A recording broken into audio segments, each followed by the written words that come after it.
The forbidden shadow contract dark chosen ones sign without realizing it.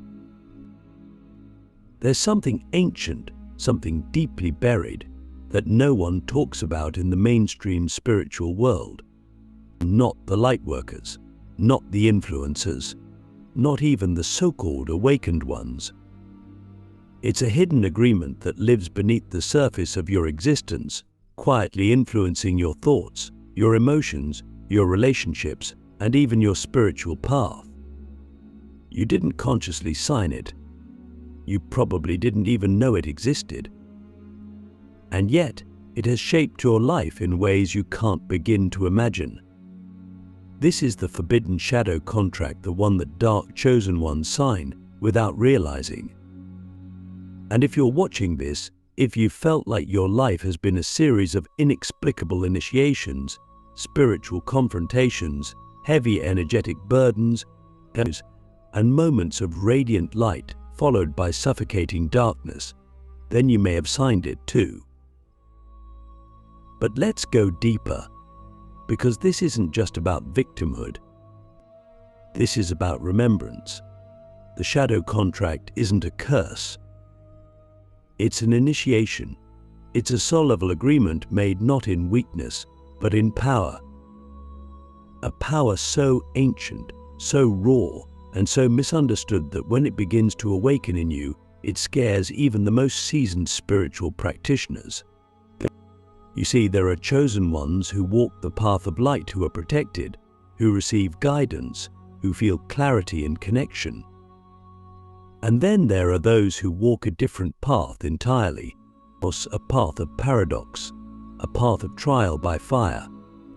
These are the dark chosen ones, not evil, not corrupted, but chosen to walk through the shadow to remember the light from within it. Click subscribe to this channel to get more profound spiritual lesson.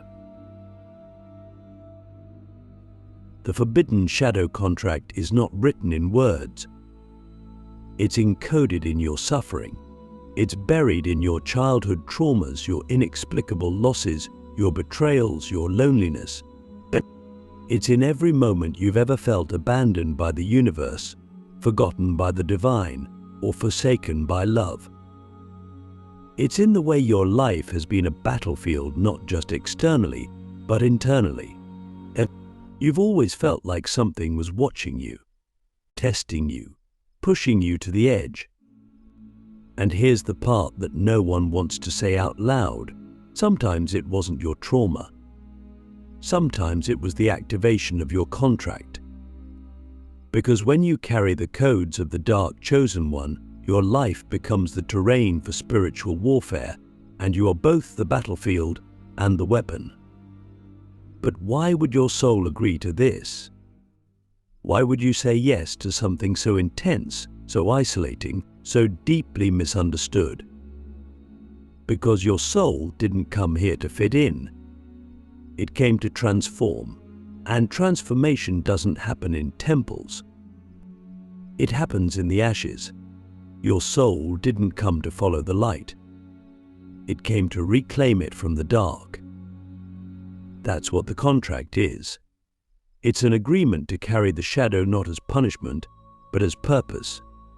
To walk through dimensions others fear, to confront entities that feed on fear and transmute them into power, to retrieve lost parts of humanity's collective soul, and to do it all while appearing normal on the outside. Let me ask you something. Have you ever felt like you were born into a war you didn't start, but you're expected to win? Have you ever felt like your pain wasn't just personal, it was ancestral, cosmic, dimensional? But that's the signature of the forbidden shadow contract. But it doesn't just affect you. It pulls you into lineages of unresolved karma, timelines of distorted power, realms of forgotten truths.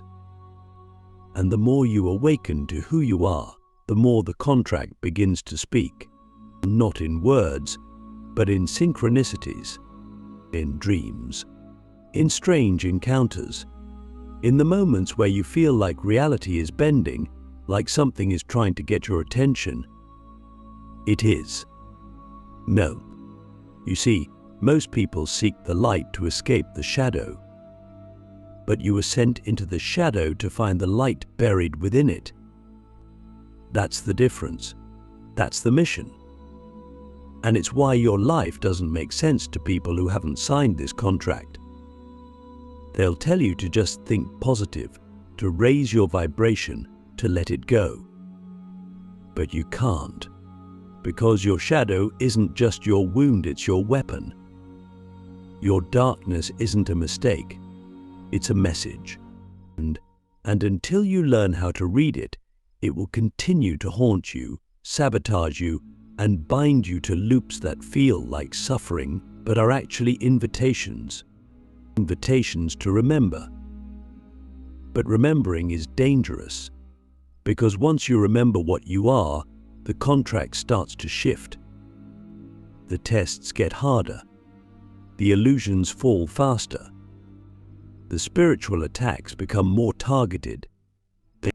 Because now, you're not just a pawn, you're becoming a player. And the moment you realize that you were never meant to be saved, that you were meant to awaken, the entire game changes. You stop asking for rescue. You stop waiting for signs. You start reclaiming everything you gave away: your voice, your power, your vision, your rage, your love. And that's when the contract begins to burn from the inside. But don't be fooled, breaking the contract isn't about escaping it. It's about transcending it. It's about completing the mission it was meant to initiate. The contract was never meant to bind you forever. It was meant to initiate your remembering. And once you remember, once you reclaim the parts of your soul that the shadow tried to hide, the contract becomes irrelevant, because you no longer need it. You've become bigger than it, but to get there you must walk the path consciously. That's what this journey is about. So I'll ask you this, and really sit with it. What if your deepest pain was not a punishment, but a portal? What if everything you've suffered was not because you were unworthy, but because you were chosen to carry something most souls couldn't hold? The unseen forces that enforce the contract and feed on your awakening. We like to believe we are in control, that our suffering is self-contained, that if we meditate enough, journal enough, learn enough, we can escape the heaviness we carry. But what if I told you there are forces, real, ancient, intelligent forces that benefit from your spiritual confusion? What if the forbidden shadow contract you never knew you signed is not just a personal karmic agreement, but a cosmic one monitored, enforced, and fed by entities who operate just outside the veil of what we call reality? This isn't fear-mongering, this is truth-telling. Because when you begin to awaken, these forces don't just observe, they respond. You see, the contract isn't just a metaphor. It's energetic law. And like all laws, it has enforcers. But these enforcers don't look like monsters.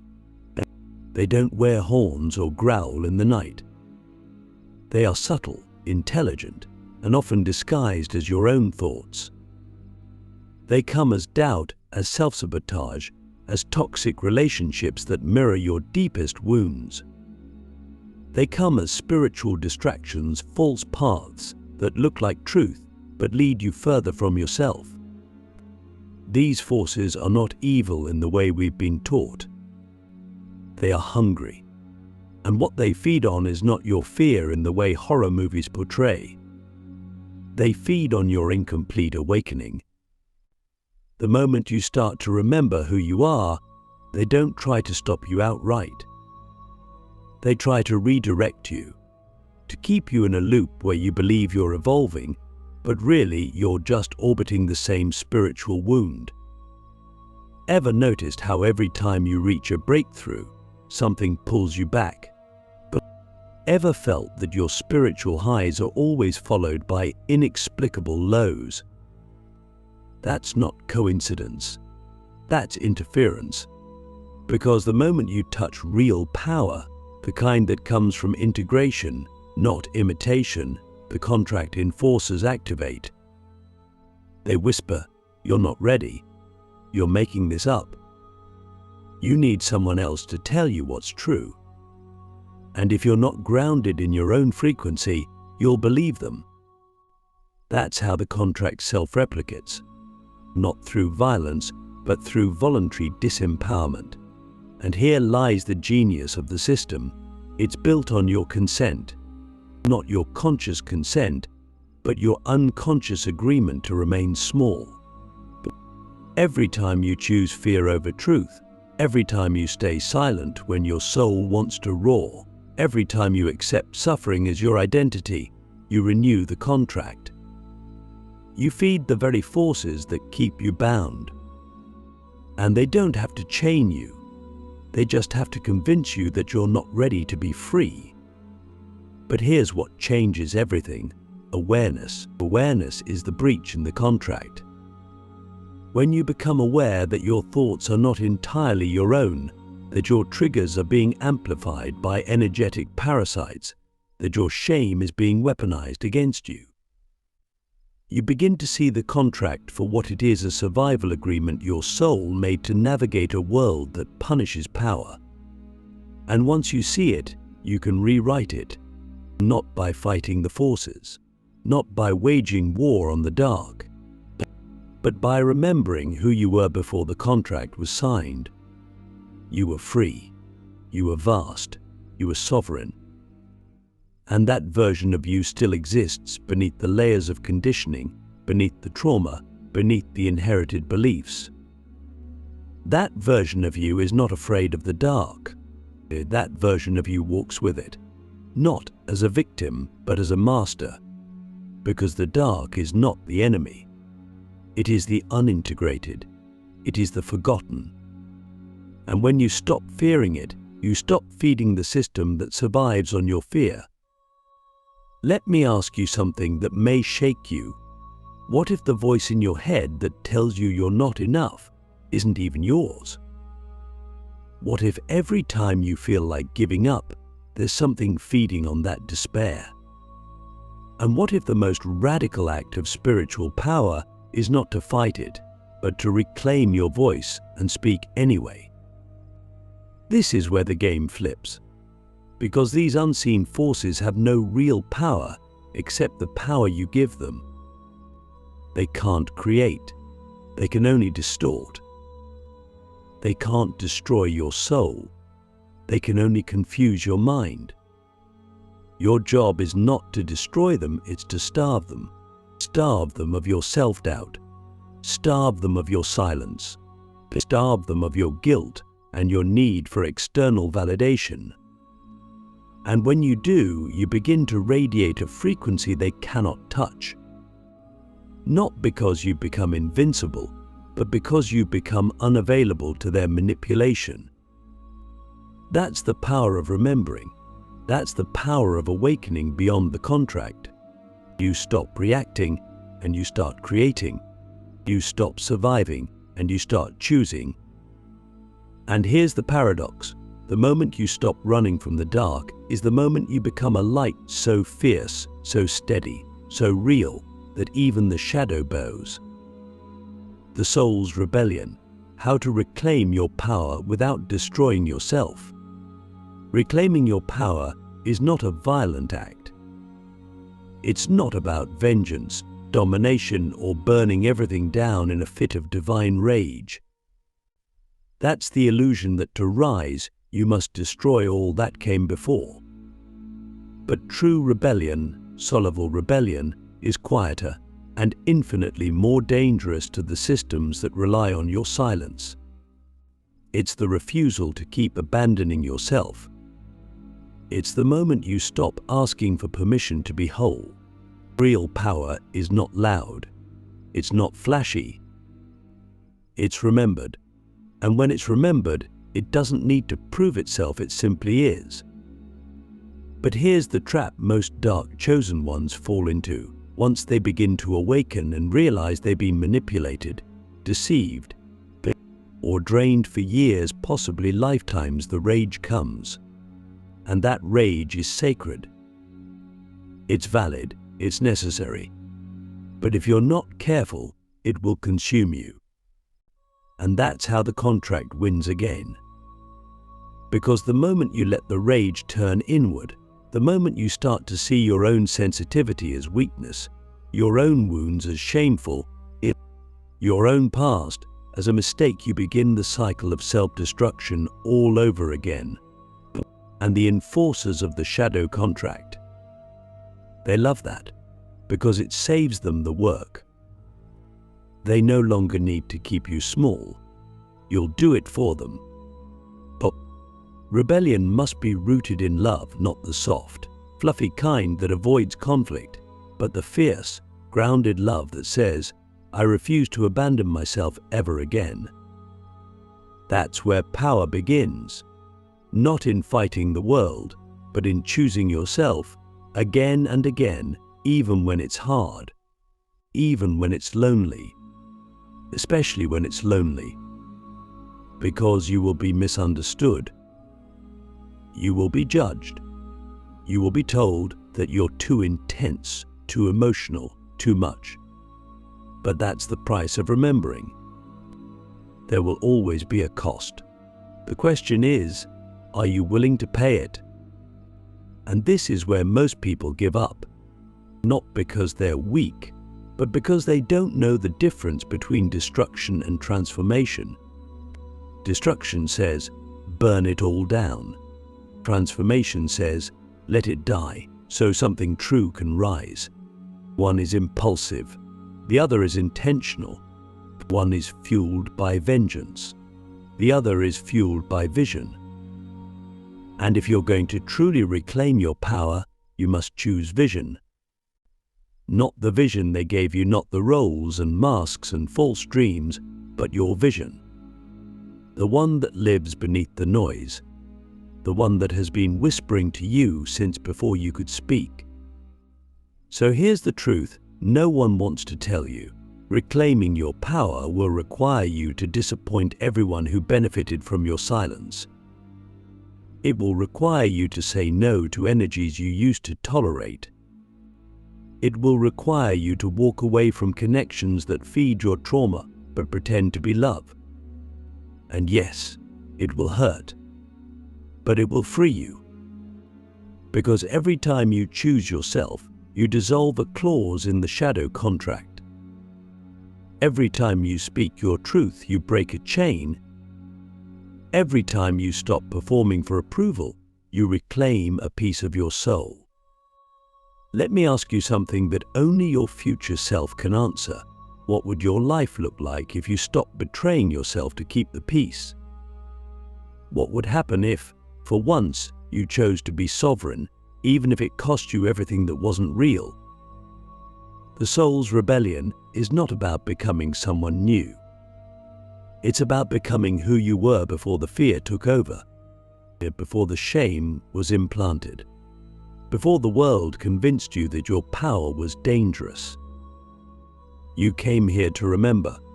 You came here to reclaim. And now you're beginning to rise. The final severing, how to end the contract and live as a free soul. There comes a moment quiet, unassuming, yet unmistakably profound when the soul says, enough. Not in anger, not in desperation, but with the clarity of one who has remembered. That is the moment the contract begins to die, not by force, not by ritual, but by truth. Because the forbidden shadow contract only holds power over those who forget who they are.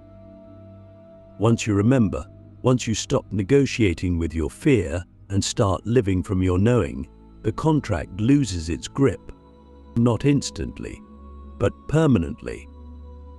Ending the contract doesn't mean escaping your past. It means reclaiming it. You don't sever ties with the shadow by pretending it never existed. You sever ties by integrating it, by looking at every moment of pain, abandonment, betrayal, and chaos and saying, "You don't define me, you refine me." That's the paradox. The contract was never about your destruction. It was always about your activation. But only if you complete the cycle. Only if you stop running from the parts of yourself that hold your most sacred power. So how do we end the contract? Not by waiting for a sign. Not by begging the universe to set us free. We end it by making a new agreement, one where we choose ourselves at a soul level. Practically, that means changing the way you relate to your own energy. You stop leaking your power into people who don't value presence. You stop explaining your path to those committed to misunderstanding you. You stop allowing guilt to dictate your decisions. And instead, you begin to live as if your soul is the authority. Because it is. Ending the contract means you become unavailable to manipulation. Energetic, emotional, spiritual, none of it works anymore when you are fully embodied. That's what they fear. Not your light, not your words, but your embodiment. Because when you are embodied, you can no longer be controlled. You can no longer be seduced by false paths or trapped by karmic loops. You walk as a sovereign force. And that energy, that's what breaks generational patterns. That's what alters timelines. That's what makes you untouchable, not because you fight the darkness, but because you own it as part of your wholeness. You'll know the contract is ending when your pain no longer defines your personality, when your triggers no longer dictate your reactions, when your spiritual path becomes less about fixing yourself and more about expressing yourself. That's the shift. When you stop chasing healing and start embodying your healed self, the contract with the shadow world loses its relevance. You move beyond it. You evolve past its terms.